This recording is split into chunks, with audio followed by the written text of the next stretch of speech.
자세 경배하라.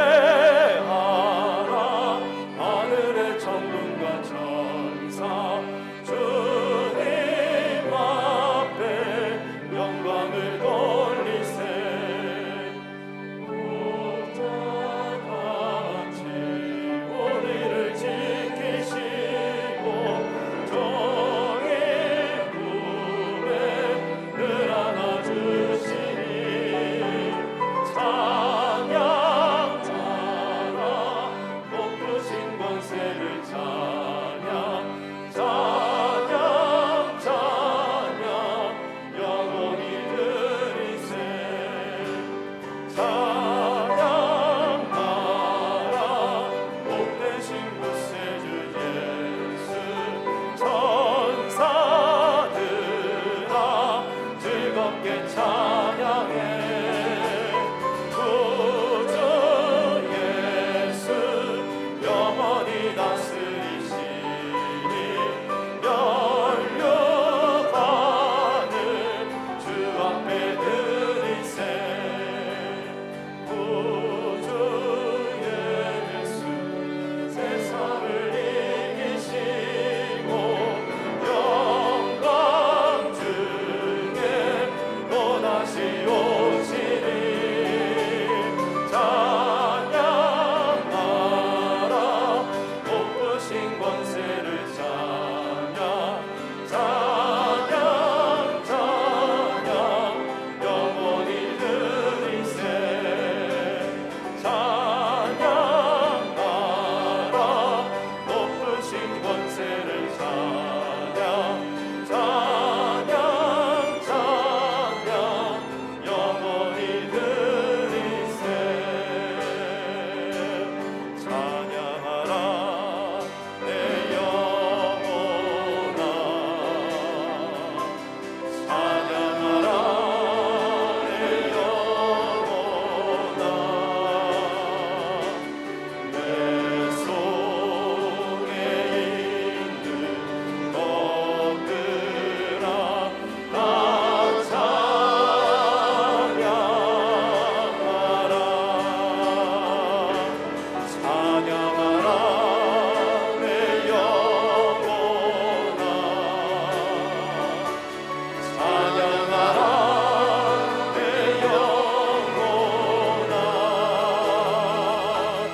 내 속에 있는 것들아 다 찬양하라.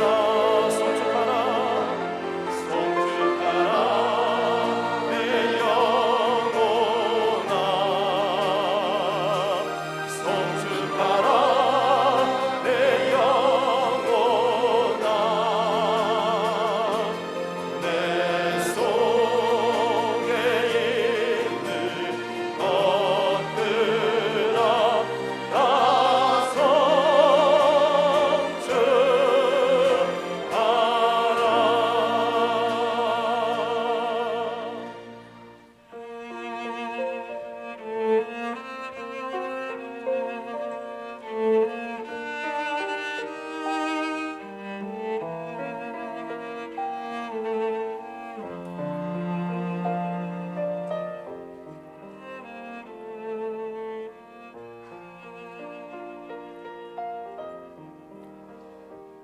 나의 은총을 이번이여 너를 아노라.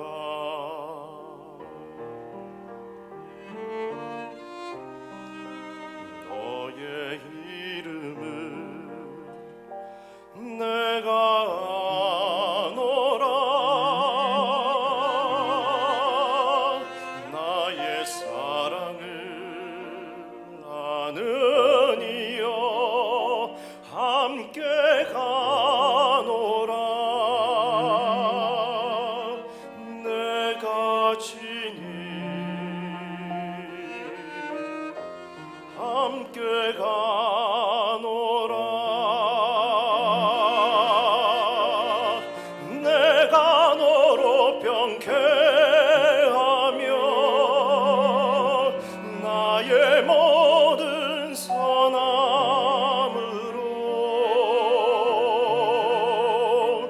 너의 앞을 지나며 나의 이름으로 너를 지키리라. 나의 은총을 입은 이여 나의 사랑을 아는 이여 내가 너를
내가 너로 편쾌하며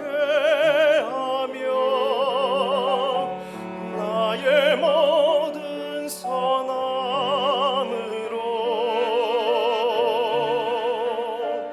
너의 앞을 지나며 나의 이름으로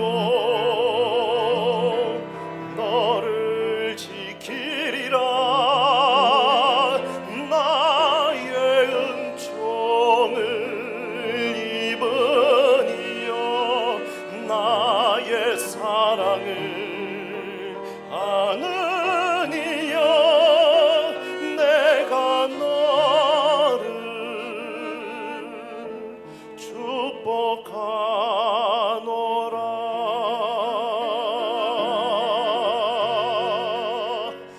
내가 너를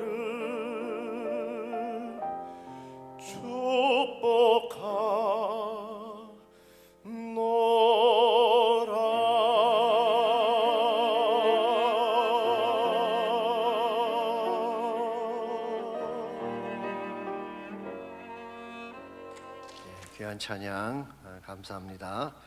우리 계속해서 월십과에서 찬양으로 또 하나님께 영광 돌려 주시겠습니다.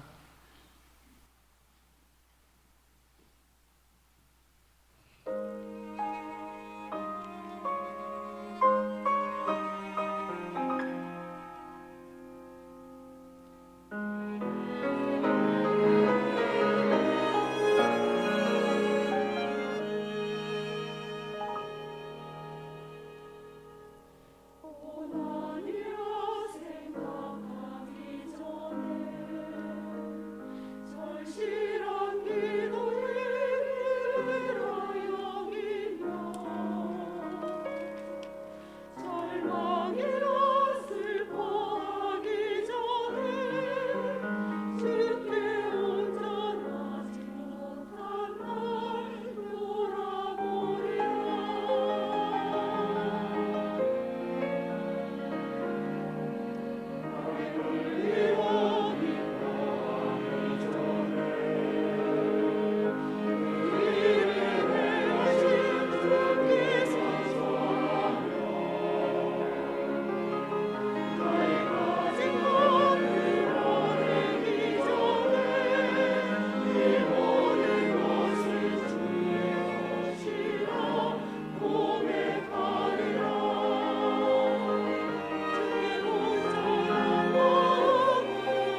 하나님 말씀 골로새서 3장 1절에서 4절까지는 말씀을 다 함께 찾겠습니다. 우리 계속해서 골로새서 있는 말씀 함께 묵상합니다. 오늘은 3장 1절에서 4절까지 한 절씩 교독하겠습니다. 그러므로 너희가 그리스도와 함께 다시 살리심을 받았으면 위의 것을 찾아라. 거기는 그리스도께서 하나님 우편에 앉아 계시느니라. 위의 것을 생각하고 땅의 것을 생각하지 말라. 이는 너희가 죽었고 너희 생명이 그리스도와 함께 하나님 안에 감추어졌습니다. 우리 생명이신 그리스도께서 나타나실 그때에 너희도 그와 함께 영광 중에 나타나리라. 아멘. 전 세계에서 가장 높은 고령의 나이에 초등학교를 입학해서 기네스북에 오른 사람이 있습니다. 영국의 BBC 방송이 전하는 바에 하면은 아프리카의 케냐에 살고 있던 키마니 마루게라는 사람입니다. 이 사람은 84세의 나이에 초등학교에 입학을 했습니다. 30여 명의 손자, 손녀를 두고 있는 할아버지가 왜 그토록 늦은 나이에 초등학교에 들어갔을까요? 글을 배워서 새로운 일을 시작하고 싶기 때문이라고 했어요. 두 가지 일을 하고 싶어 했습니다. 첫 번째는 민족을 위해 글을 쓰는 일이었습니다. 1950년대 영국군이 자기 마을을 침공했을 때에 마을에 살고 있던 동족 수백 명이 학살당하는 일이 있었습니다. 그 죄악의 참상을 온 세계에 알리기 위해 글을 배우고 싶다는 것입니다. 악을 보고서도 침묵했던 자신을 자책하면서 지금이라도 그 짐을 벗기 위해 글을 배우려고 한 것입니다. 두 번째는 하나님이 기뻐하시는 새 일을 시작하고 싶었어. 복음을 전하고 사람들을 섬기려면 성경을 읽어야 되는데 성경을 읽으려면 글을 배워야 되지 않겠습니까? 그 사람은 초등학교에 들어가서 공부를 하는 중에 실제로 그 위에 사람들을 많이 섬기기도 하고 지역 사회를 위해 많은 역할들을 했습니다. 이 사실이 알려지게 되면서 2005년도에 유엔의 초청으로 난생 처음으로 미국을 방문했습니다. 그리고 유엔 밀레니엄 개발 정상회담에서 무상 초등교육의 중요성에 대해서 연설을 했고, 연설 후에 빌 클린턴 대통령을 만나서 에이즈 바이러스 환자들을 위한 병원 설립 지원 요청도 했습니다. 뿐만 아니라 조금 야무진 꿈이긴 합니다만은 돈 많은 미국 여자와 결혼을 해서 손자들을 도울 로맨틱한 꿈까지 꾸었다고 합니다. 그러나 실제로 이 꿈을 이루는지는 모르겠어요. 그러나 어메이징한 그런 도전이 아닐 수가 없습니다. 웬만한 사람 같으면 인생을 마무리하고 정리 단계로 들어갈 법한 나이인데 어떻게 이렇게 새로운 삶을 시도하는 것이 가능했을까요? 이유는 딱 한 가지입니다. 그리스도 안에서 새로운 꿈을 발견했기 때문입니다. 우리가 인생의 꿈을 설정하고 삶의 계획을 새롭게 세우는 데는 연령이 문제가 되지 않습니다. 과거의 불행한 자취나 행적도 문제가 되지 않습니다. 예수 그리스도 안에서 참된 꿈을 발견하면 누구나 새 삶을 시작할 수 있는 것입니다. 그럼에도 불구하고 오늘날 너무 많은 사람들이 너무 쉽게 인생을 포기하는 케이스를 보게 됩니다. 심지어 나이가 아직 젊음에도 불구하고 새 삶에 대한 도전 없이 무의미하게 인생을 낭비하는 사람들이 많습니다. 왜 그럴까요?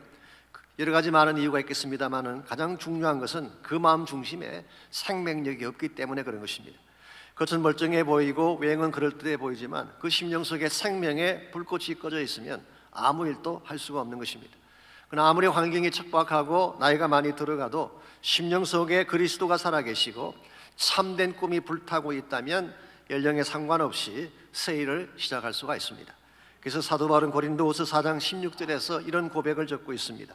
그러므로 우리가 낙심하지 아니하노니 우리의 겉사람은 낡아지나 우리의 속사람은 날로 새로워지는도다.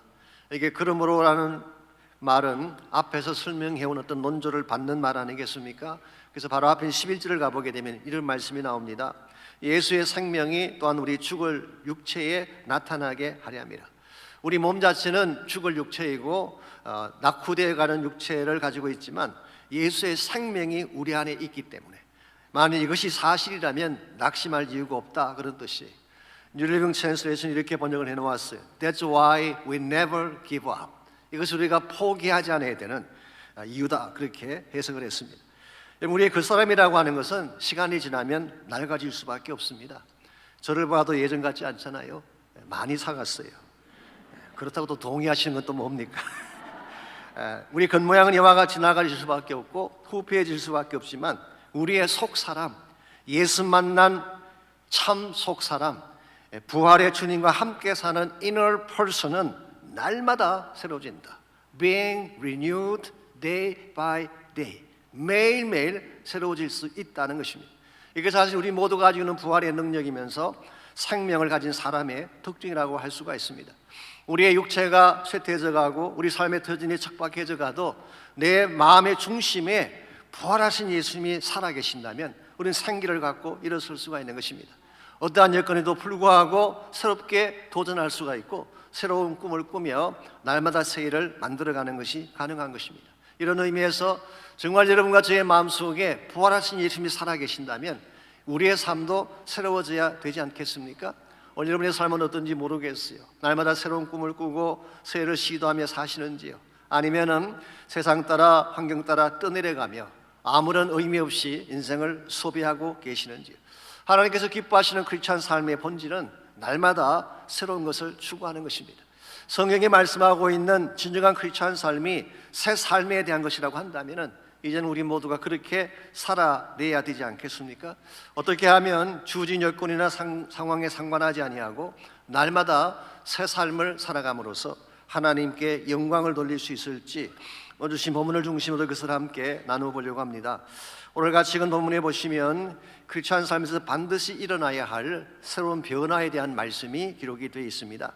여기서 말하는 변화는 단순히 외적인 변화를 의미하는 것이 아니라 삶의 근본적인 변화를 뜻하는 것입니다. 사도 바울은 이것을 두 단어로 표현을 했습니다. 먼저 3절 말씀 보게 되면 죽었고 라는 단어가 나오죠. died 라는 단어가 나옵니다.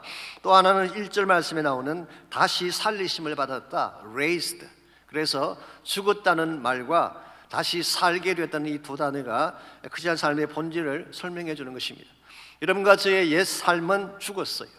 예수 그리스도의 십자가와 함께 장사 지낸 바 되고 우리의 모든 죄와 우리의 모든 과거는 깨끗하게 청산이 된 것입니다. 그리고 부활하신 예수님 안에서 우리 모두는 brand new life, 새로운 차원의 삶을 살게 된 사실을 말하는 것입니다. 이것이 사실은 예수님의 십자가와 부활이 여러분과 저에게 남겨주신 가장 아름다운 축복이라고 할 수가 있습니다. 주님은 이와 같이 우리 모두가 새 삶을 살 수 있도록 모든 준비를 해주셨는데 문제는 과연 나의 삶 속에 이런 삶에 새로운 변화가 있느냐라고 하는 것입니다. 실제는 그렇지 못한 경우가 많은 것 같습니다. 그 모양은 그럴듯해 보이는데 실상은 옛 생활을 그대로 반복하는 케이스가 많지 않습니까? 옛 생활이 그대로 있습니다. 옛 가치관 그대로 가지고 있고 옛 습성 그대로 가지고 있고 옛날 가진 야망 그대로 가지고 살아가기 때문에 외형상은 크리스찬이지만 실제 삶의 내용은 옛날과 똑같은 것입니다.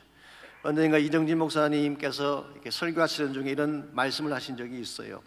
아시는 분은 아시겠지만 이 목사님은 원래 다운타운에서 옷가게 하시던 분이죠. 옷을 떼어다가 판매를 하고 또 미국 내 여러 지역에 우송해서 판매를 하던 의류 사업을 하시는 그런 분이었습니다. 근데 이번에 예수님이 부르신 관계로 사역자가 되고 저희 교회에서 사역을 하시다가 브라질로 가셔서 교회를 개척하셨습니다. 그리고 은퇴하실 때까지 그 교회를 섬겼죠. 그 교회가 브라질 주사랑 교회입니다. 크고 견실한 좋은 교회 중에 하나가 됐습니다. 근데 이분이 사업을 할 때 항상 마음속에 이런 열망을 가지고 있었다고 합니다. 가게를 더 크게 확장하고 더 많은 돈을 벌어서 더 많은 명성을 누리며 살고 싶다는 열망이 그의 마음속에 있었어요. 근데 이분이 목회를 하다가 충격적인 사상을 발견하게 됩니다. 목회를 하는 중에 가만히 보니까 옛날 가지고 있던 그 마음이 그대로 있더라는 거예요. 더 큰 교회를 만들고 더 많은 성도들을 모아서 더 많은 영향력을 끼치는 목회자가 되고 싶다는 야망이 자신 안에 그대로 있다는 사실을 보고 충격을 받은 거예요. 결국 형태만 바꾸었지 옛날과 똑같은 야망, 똑같은 욕심으로 사역하는 자신을 보며 What's the difference? 뭐가 다르냐는 것입니다. 옛날에 내가 사업하던 것과 목회하는 것이 무엇이 다르냐는 것이죠. 여기에 충격을 받고 목회를 다시 리뷰하게 되었다라고 하는 참 귀한 자기 성찰에 대한 고백을 제가 오래전에 들었던 기억이 있습니다. 이와 같은 것이 목회자들에게만 해당이 될까요? 그렇지 않을 것입니다. 오늘 크리스찬이라는 이름으로 살아가는 대다수의 사람들이 여기에 해당될 가능성이 많습니다. 또한 우리가 세상과 다르다고 할 때 무엇이 다른 점일까요? 단순히 주일날 교회에 온다는 사실, 성경책을 끼고 다닌다는 사실, 찬양을 하고 예수님에 관해서 말씀을 나눈다는 사실, 이것만으로 과연 새 삶이라고 말할 수가 있을까요? 그렇게 말하기는 힘들 것입니다. 금세기 최고의 영성학자 중에 한 명인 달라스 윌라드라는 분이 계시죠. 이분이 쓴 Divine Conspiracy, 하나님의 모략이라는 책이 있습니다. 그 책 속에서 그는 이와 같은 기독교 신앙을 광고문 신앙, ad balloon faith라고 불렀어요. 혹은 소비자 기독교, consumer Christianity, 이와 같은 혹평을 그는 그 책에서 적고 있습니다. 무늬만 그럴듯하지 실제로는 허상이라는 거예요. 여러분, 광고문을 보게 되면 그럴듯하지 않은 문구가 있나요? 이것만 먹으면 만병이 통치가 일어나고, 이것만 먹으면 머리가 좋아지고, 뭐 이것만 먹으면 키가 자라고. 만일 광고 문안과 제품이 일치한다면 얼마나 좋겠어요. 근데 실제로는 광고 문안과 제품이 일치하는 경우는 참 드뭅니다. 언젠가 제가 TV를 보던 중에 이런 광고를 본 적이 있습니다. 화면에 노인 몇 분이 앉아 계시는 장면이 나오고 그 밑에 이런 문구가 나왔어요. 이 나이에 가슴이 두근거리는 것은 사랑이 아니다. 자, 그 광고를 보는 순간 노인분들의 로맨스에 대한 광고구나 생각했는데 그게 아니고 혈압약 선전 광고였습니다. 산토끼 참깨차 드세요라고 하는, 연세가 많으신데 가슴이 두근거리는 건 사랑이 아니라 혈압에 문제가 생긴 것입니다. 여러분, 광고라고 하는 것은 사실상 겉은 화려해 보이고 그럴듯해 보이지만 실상이 없는 것입니다. 만약 우리의 신앙이 광고문보다 더 진실하지 못하다면 어떻게 세상을 변화시킬 수가 있겠어요? 우리의 삶이 단순히 즐기고 누리는 소비자 신앙과 똑같다면 어떻게 세상에게 좋은 충격을 줄 수가 있겠습니까? 우리의 신앙생활은 생산적이면서 창조적이라야 됩니다. 그래야 하나님의 뜻을 감당할 수가 있는 거예요. 흔히 우리가 구원받았다라고 할 때에, 거듭났다라고 할 때에 칭의 받은 것만 생각해서는 안 돼요. 물론 우리가 예수 믿는 순간 의롭다 칭함받게 되죠. Justification by faith. 이게 사실 기독교 신앙의 핵심이긴 합니다. 법적으로 죄인이지만 의롭다라고 칭함을 받게 된 것입니다. 그런데 이것이 과연 크리스천 삶의 전부일까요? 칭의가 전부일까요? 아닙니다. 크리스천 삶은 그보다 훨씬 더 많은 내용들을 담고 있어요. 정말 내가 예수님 만나서 의롭다 칭함 받았다면 이제부터 새 생명으로 말미암은 변화가 일어나야 하는 것입니다. 이 변화가 일어나지 않는다면 우리의 신앙은 껍데기에 머물 가능성이 많고 소비자적인 신앙으로 끝날 가능성이 많습니다. 이런 의미에서 우리는 사실 종교적인 변화에 만족해서 안 됩니다. 의식적인 차원의 변화만으로 변화를 이야기해서는 안 됩니다. 우리 삶의 근본이 바뀌어야 돼요. 이 땅을 향해 살아가던 우리의 삶이 하늘을 향한 삶으로 바뀌어질 때에, 그래서 하나님이 기뻐하시는 참된 가치가 있는 목적을 위해 살아갈 때에 우리가 바로 산다고 할 수가 있고 새로운 삶을 산다고 말할 수가 있습니다. 정말로 혼미하고 어두운 이 마지막 시대에 어떻게 하면 여러분과 제가 참 크리스찬답게 새로운 삶을 추구하고 그 결과 하나님 영광을 드러낼 수 있을지, 오늘 주신 이 본문을 중심으로 그리스도 안에서 진정 새 삶을 사는 데 필요한 몇 가지 원리를 함께 정리하도록 하겠습니다. 첫 번째로, 그리스도 안에서 참된 새 삶을 살아내려면 우리가 추구하는 바가 변해야 돼요. 여러분 모두가 추구하는 것이 있죠. 이 추구하는 것이 변해야지 우리가 바른 삶을 살아갈 수가 있습니다. 1절 말씀 봅니다. 그러므로 너희가 그리스도와 함께 다시 살리심을 받았으면 위의 것을 찾으라. 거기는 그리스도께서 하나님 우편에 앉아 계시느냐. 여기 위의 것을 찾으라, seek things above, 위에 있는 것을 찾으라, 그렇게 번역을 했는데요. 사실 제타이테라는 헬라 말은 현재 명령형입니다. present imperative. 그러므로 이 원래적 의미를 좀 더 살려서 번역을 하자면은 이렇게 번역하는 것이 더 맞습니다. Keep on seeking. 그냥 한 번 찾고 끝나는 것이 아니라 계속적으로 찾고 찾아라. 그러므로 이것은 우리가 일평생을 살아가면서 계속 추구해야 될 삶의 가치 혹은 삶의 방향성을 의미하는 것입니다. 그런데 우리가 찾아야 될 삶의 방향성은 이 땅이 아니라 위의 것을 찾으라고 말씀하고 있습니다. 왜 우리가 위의 것을 찾아야 될까요? 왜 위에 있는 것을 추구해야 될까요? 오늘 본문에 의하면 그리스도께서 거기 계시기 때문이다. 이런 면에서 참된 크리스천 삶의 바른 방향성은 항상 그리스도를 향해야 됩니다. 주님 계신 곳이 우리가 가야 될 곳이고, 주님 멈추신 곳이 우리가 멈춰야 될 곳이에요.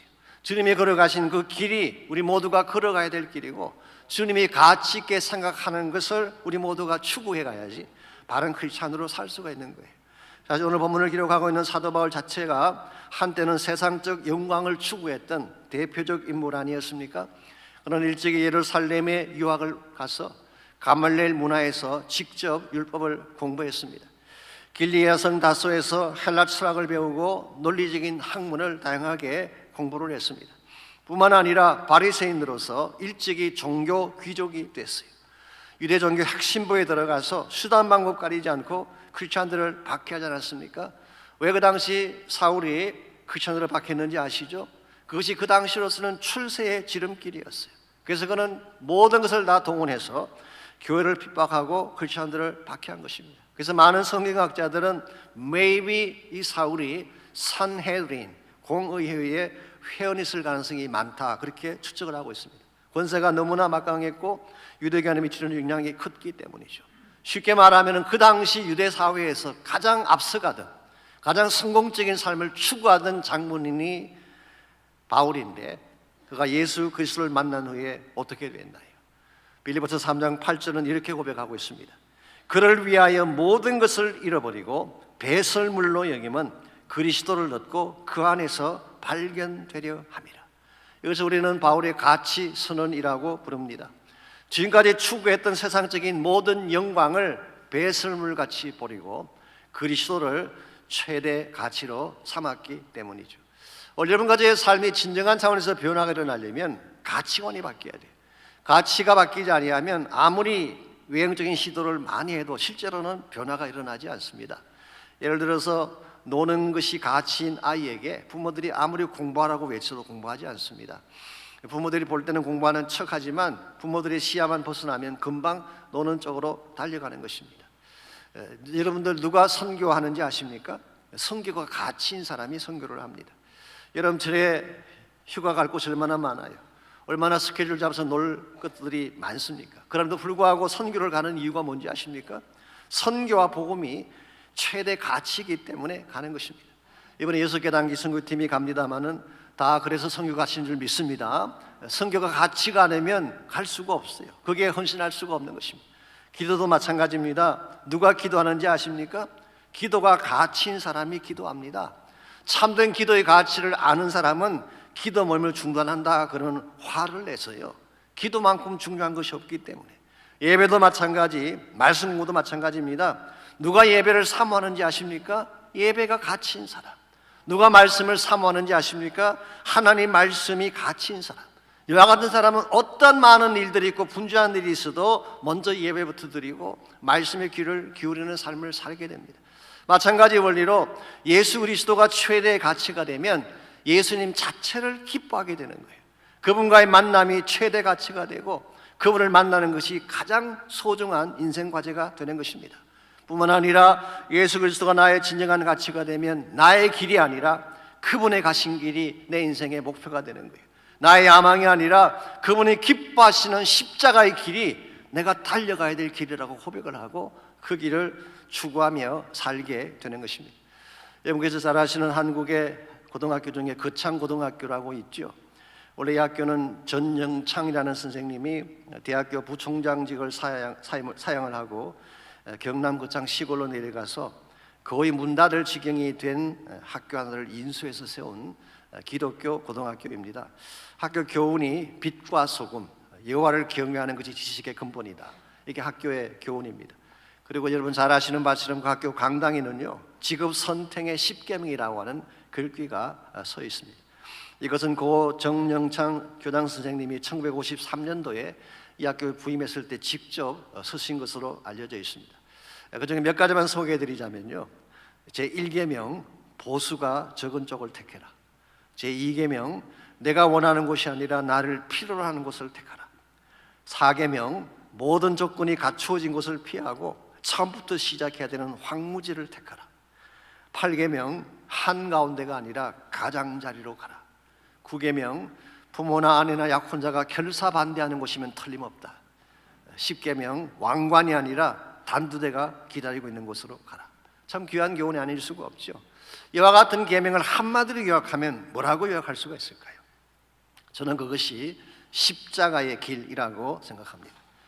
십자가의 길은 내가 가기를 원하는 길이 아니에요.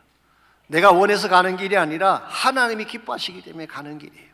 내 영광을 위한 길이 아니라 사람들을 살리기 위한 길이에요. 나를 희생함으로, 나의 것을 내려놓음으로 하나님의 목적을 이루고 하나님의 뜻을 추구하기 위한 길이 십자가의 길이에요. 예수님께서 이 땅에 있을 목적이 바로 이것이었죠. 예수님은 자기 영광을 위해 오시지 않았습니다. 본인의 평안을 누리고 본인이 땅 가운데 많은 복들을 소유하기 위해 오신 것이 아니라 자신을 드리기 위해 오셨어요. 그래서 그분은 십자가의 길을 선택하셨어요. 그 길만이 인류를 구원할 길이고 그 길만이 세상을 변화시키는 소망의 길임을 알았기 때문에 예수님은 십자가의 길을 택하셨고 그 길을 걸어가셨어요. 여러분과 제가 진정한 차원에서 예수의 제자가 됐다면 어떠한 길을 추구해야 마땅할까요? 당연히 주님께서 가신 십자가의 길을 추구하는 것입니다. 비록 험하고 힘든 길이긴 하지만 이 길을 추구할 때에 나의 삶이 살아나고 그때 교회가 교회될 뿐만 아니라 우리 민족이 살아날 수가 있습니다. 저마다 세상적 영광을 추구하는 이 시대에 좀 더 잘 먹고 나만 잘 살기 위해 몸부림치는 이 시대에 예수 그리스도의 십자가의 길을 추구하는 여러분 모두가 되시기를 축원합니다. 전 저희 교회도 마찬가지라고 생각합니다. 세상 따라가는 교회가 아니라 십자가를 추구하는 교회, 세상에서 인기 있는 교회가 아니라 하나님 마음에 합한 그런 교회가 될 때에 주의 영광을 이룰 수가 있어요. 저희 교회가 그런 교회가 됐으면 참 좋겠어요. 여러분 모두가 그런 마음으로 정말 위를 추구하는, 하나님의 가치를 추구하는 삶을 살아가서 하나님의 기뻐하는 열매를 맺을 수 있기를 바랍니다. 두 번째로 우리가 그리스도 안에서 새 삶을 살아내려면 우리가 애착하는 것이 바뀌어야 돼요. 애착이라는 것은 마음의 열정, 마음이 집착하는 것을 애착하는 것이라고 말을 하죠. 이것이 바뀌어져야지 하나님 뜻을 향해 바르게 살아갈 수가 있습니다. 2절 말씀 보시기 바랍니다. 위의 것을 생각하고 땅의 것을 생각하지 말라고 했습니다. 이렇게 생각하라, 생각하지 말라고 표현을 했기 때문에 이것이 우리의 마음 혹은 우리의 사고의 틀을 의미하는 것이 아닌가라고 생각을 할 수가 있죠. 실제로 많은 영어 성경들이 mind, set your mind라고 번역을 했습니다. 그러나 오늘 본문에 사용된 프로네오라고 하는 헬라 말은 단순한 마음을 의미하는 것이 아니라 마음의 움직임, 마음의 흐름, 마음이 이끌리는 방향을 의미하는 단어입니다. 그래서 킹 제임스 버전은 이것을 affection이라고 번역을 했어요. affection이라는 말은 애착, 애정 혹은 끌리는 마음, 그렇게 번역을 할 수 있는 단어입니다. 그러므로 위의 것을 생각하라, 이 말은 사실은 위에 있는 것에 애착을 갖고 그게 마음을 두라, 그런 뜻입니다. 실제로 킹 제임스 버전은 set your affection on things above, 위에 있는 것에 너희들의 affection, 애정을 두고 애착을 두라, 그렇게 번역을 했습니다. 여러분과 제가 인생을 살아가면서 무엇에 애착을 두느냐에 따라서 삶의 내용이 달라질 수밖에 없습니다. 어떤 분은 사람에게 애착을 갖기도 하고, 어떤 분은 명예에 애착 갖기도 하고, 어떤 분은 물질이나 권세에 애착을 갖기도 하죠. 우리가 어디에 애착을 갖느냐에 따라서 우리 삶을 투자하고 우리 인생을 걸게 마련된 것입니다. 만약 여러분과 제가 땅의 것에 애착을 갖고 우리 모든 마음을 땅에 집중하게 된다면 하나님 나라를 이룰 수가 있을까요? 없을까요? 하나님 나라를 이룰 수가 없습니다.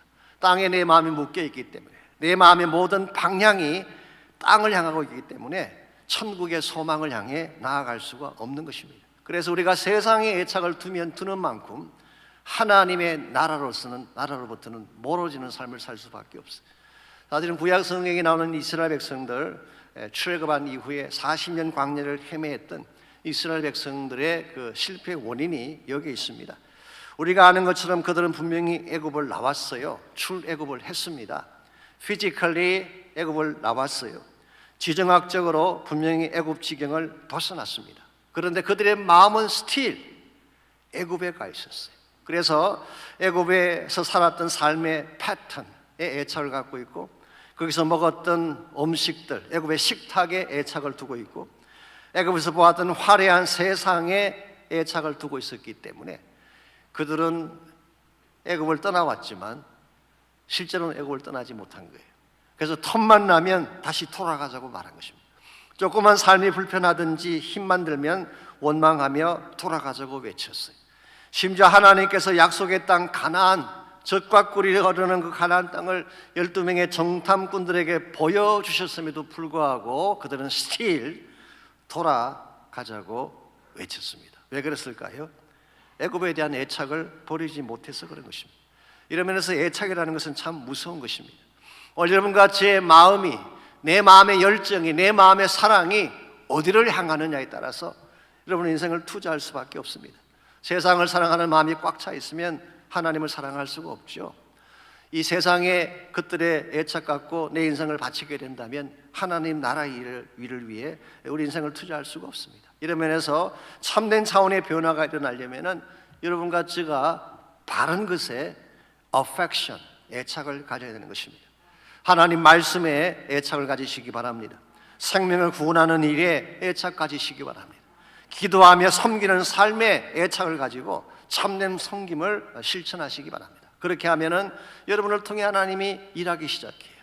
하나님의 열매들이 여러분 삶 속에 가득 넘쳐나게 되는 것입니다. 이런 면에서 어쩌면 우리가 하나님께 헌신할 때 가장 중요한 것은 내 마음에 이 사랑하는 그 마음의 열정이 하나님을 향하는 거예요. 이 하나님을 향하게 되면 결과적으로 그게 우리 인생을 투자하게 되고, 비록 우리 삶이 조금 부족하고 모자랄지라도 열정을 품고 하나님 나라를 섬기게 되는 것입니다. 어떤 분들은 착각을 하기를 모든 것이 완벽해야지 하나님의 일꾼이 되는 줄 알지만 아닙니다. 첫째는 완벽한 사람이 한 명도 없어요. 또 완벽할 수도 없습니다. 하나님은 여러분과 제가 부족한 거 다 알고 있어요. 그럼에도 불구하고 우리 마음속에 그래도 주님 사랑하는 마음이 있고 복음을 사랑하는 마음이 있으면 우리를 들어 사용해 주시는 거예요. 언젠가 제가 한국 대전 침례 신학교에 가서 대학 부흥회를 인도한 적이 있는데, 그때 교수님 한 분이 이런 조크를 소개해 주셨어요. 사실 미국 사람들이 만든 조크인데요, 어느 교회에서 담임 목사님을 청명을 하는데 성경에 나오는 인물들이 대거 지원을 했습니다. 첫 번째 캔디데이트이 아담이었어요. 아담, 하나님이 직접 만드신 최초의 인간 아닙니까? 뭐 당연히 담임 목사가 될 수 있을 것 같은데 한 가지 문제가 있습니다. 아담은 정원에만 나오면 자꾸 옷을 벗으려고 해서 이 문제가 있어요. 두 번째로 요셉이 추천이 됐는데요, 요셉은 정말 잘생기고 가문 좋고 똑똑하고 good looking handsome guy잖아요. 한 가지 문제가 있습니다. He has a prison record. 전과 기록이 있어요. 감옥을 들락날락했기 때문에 전과 기록이 있어서 안 돼요.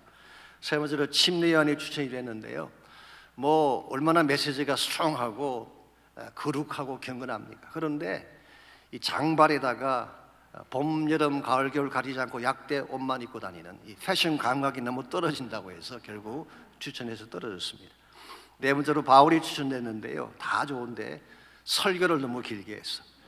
오죽했으면 설교 듣다가 졸다가 죽은 유두부라는 청년이 있었잖아요.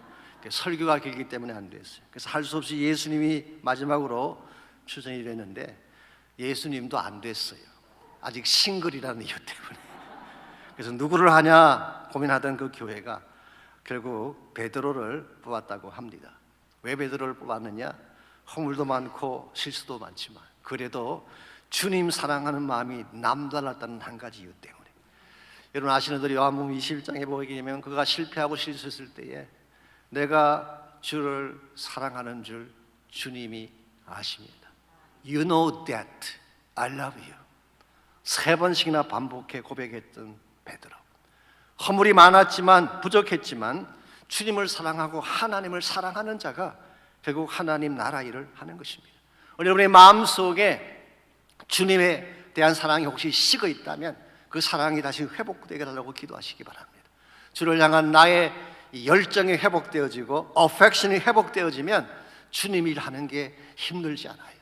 기쁜 마음으로 할 수 있게 되고 주님에게 전심을 쏟게 되고 결과적으로 주님이 기뻐하시는 사명을 이루게 되는 것입니다. 그러므로 아직도 내 안에 있는 세상을 향한 애착, 애굽을 사랑하는 이 마음들을 내려놓고 나의 심령이 하나님 사랑으로 가득 차게 달라고 기도하시고, 그래서 하나님 나라의 열정을 품고 살아가시게 된다면 여러분 한 번을 살아도 바로 살 수가 있고 결과적으로 주의 나라 영광을 이룰 수가 있습니다.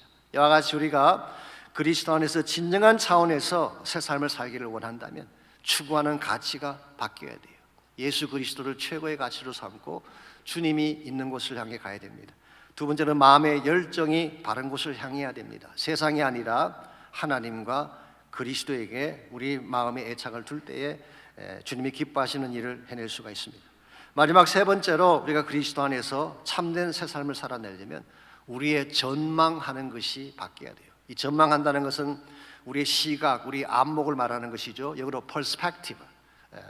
이 perspective가 바뀌어야지 우리가 바른 새 삶을 추구할 수가 있습니다. 3절과 4절을 보시기 바랍니다. 거기 보게 되면 우리가 가져야 될 세 가지 차원의 전망이 나옵니다. 먼저 3절과 4절 읽어드립니다. 이는 너희가 죽었고 너희 생명이 그리스도와 함께 하나님 안에 감추어졌습니다. 우리 생명이신 그리스도께서 나타나실 그때에 너희도 그와 함께 영광 중에 나타나리라.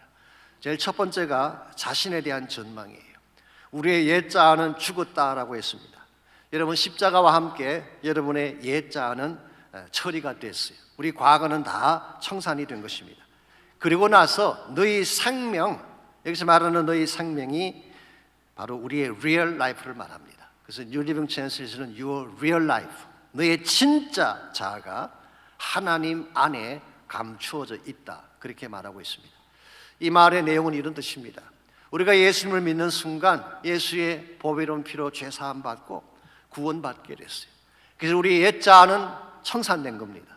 우리 옛자는 그리스도와 함께 장사 지냄받고 죽은 거예요. 그 대신에 나 옛자가 죽은 대신에 real life, 나의 진짜 생명이 그리스도 안에서 살아나게 되고 나의 진짜 내 자아가 하나님 안에 감추어진 존재가 되었다, 그런 뜻이.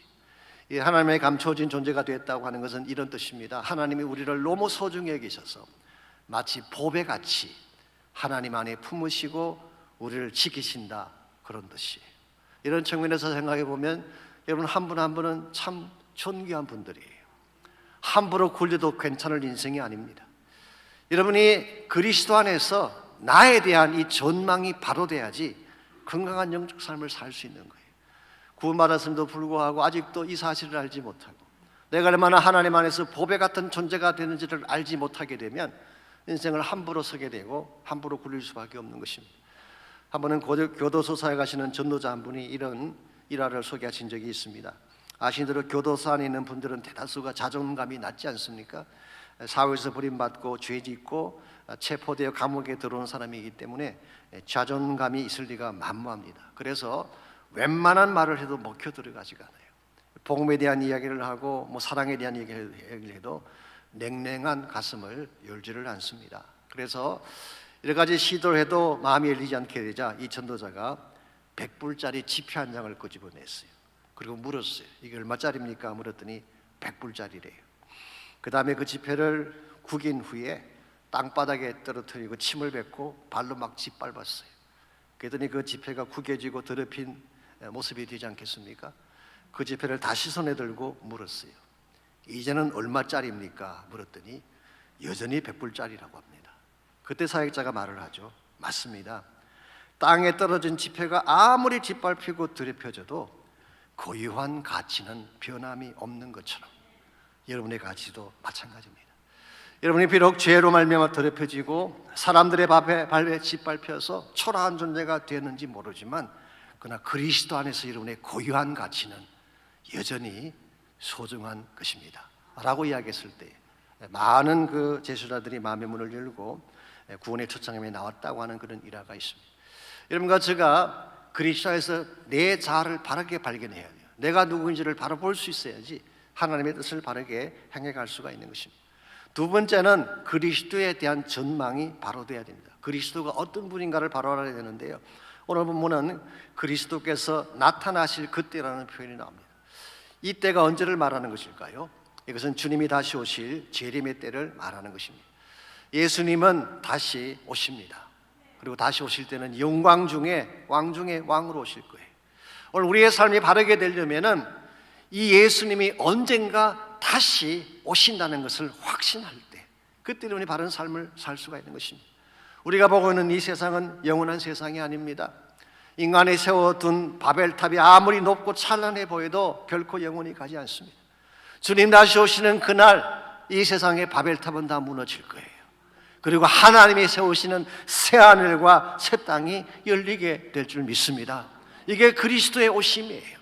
예수의 오심에 대한 이 전망이 분명해야지 바른 삶을 준비할 수 있게 되고 바른 삶을 살아갈 수가 있는 거예요. 이와 같이 나 자신에 대해서도 바른 전망을 가져야 되고 예수 그리스도의 오심에 대해서도 바른 전망을 가져야 되지만, 셋째로 또 한 가지 중요한 것이 사명에 대한 바른 전망이 필요합니다.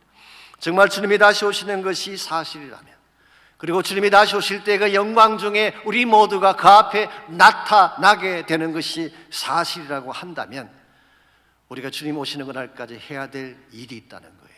그게 뭘까요? 복음을 전가하는 사명입니다.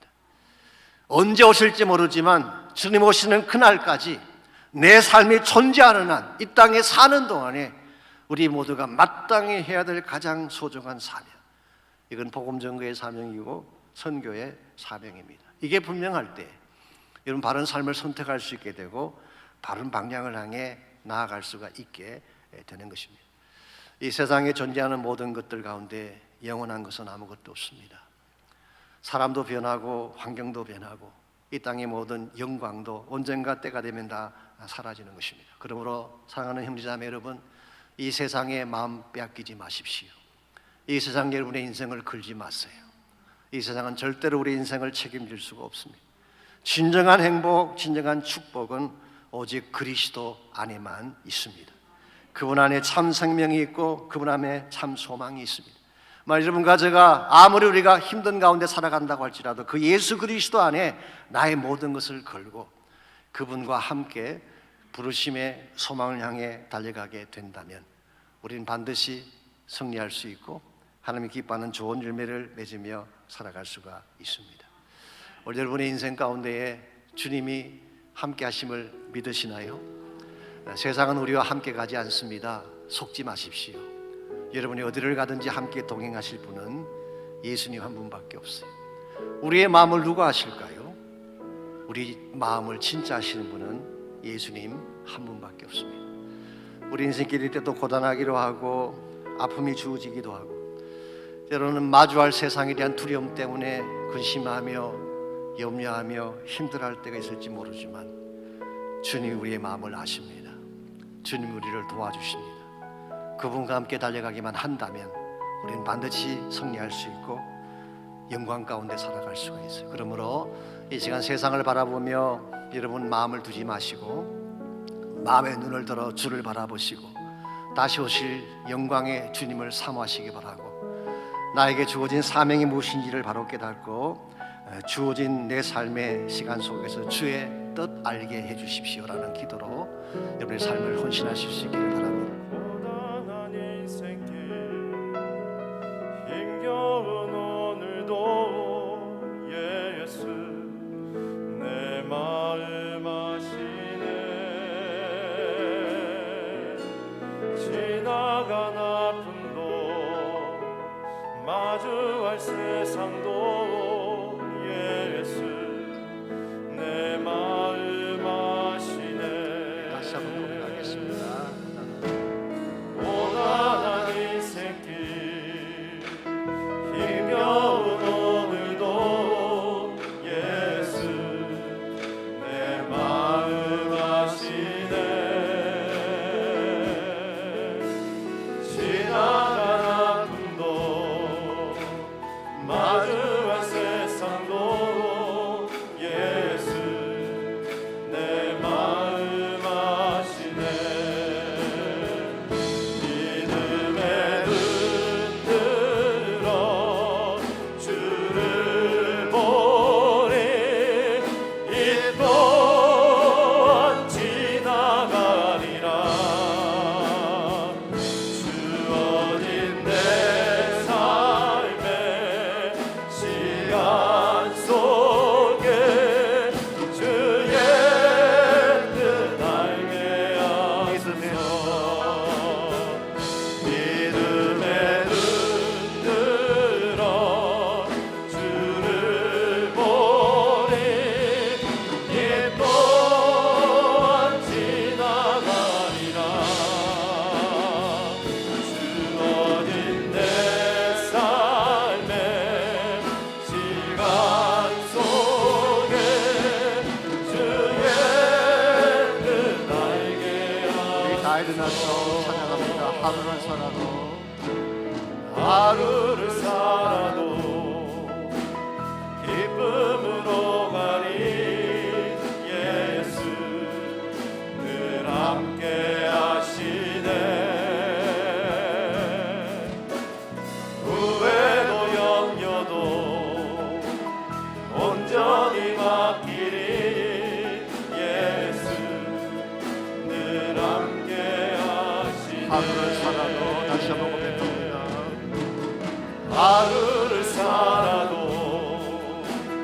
기쁨으로 가리 예수 늘 함께 하시네 후회도 염려도 온전히 맡기리 예수 늘 함께 하시네 믿음의 눈 들어 주를 보리 이 또한 지나가리라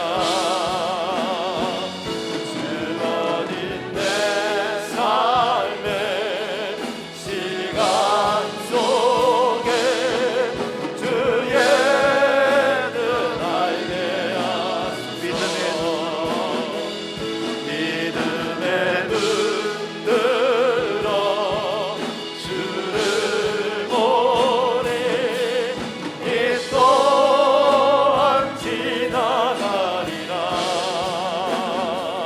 주어진 내 삶의 시간 속에 주의 뜻 알게 하소서. 하나님 감사합니다. 비록 우리가 험악한 인생길을 걸어가지만 예수님께서 우리와 동행해 주시고 주님이 우리의 마음을 아시기에 주님과 함께 인생길 달려가게 된 사실을 감사합니다. 사랑하는 형제자매들 가운데 아직도 예수님 만나지 못한 분이 혹시 있다면 이 시간 주의 성령께서 그 마음의 문을 열어주시고 주님 한 분만이 우리의 참 소망임을 깨닫고 예수님을 나의 구원자로 영접하는 귀한 역사가 있게 하여 주시옵소서. 우리 남은 인생길 주의 손에 맡깁니다. 이 땅 바라보지 않게 하시고 세상 것에 애착 두지 않게 하시고 다시 오실 예수 그리스도를 바라보며 그 나라 영광 위에 달려갈 수 있는 우리 모두가 되게 하여 주시옵소서.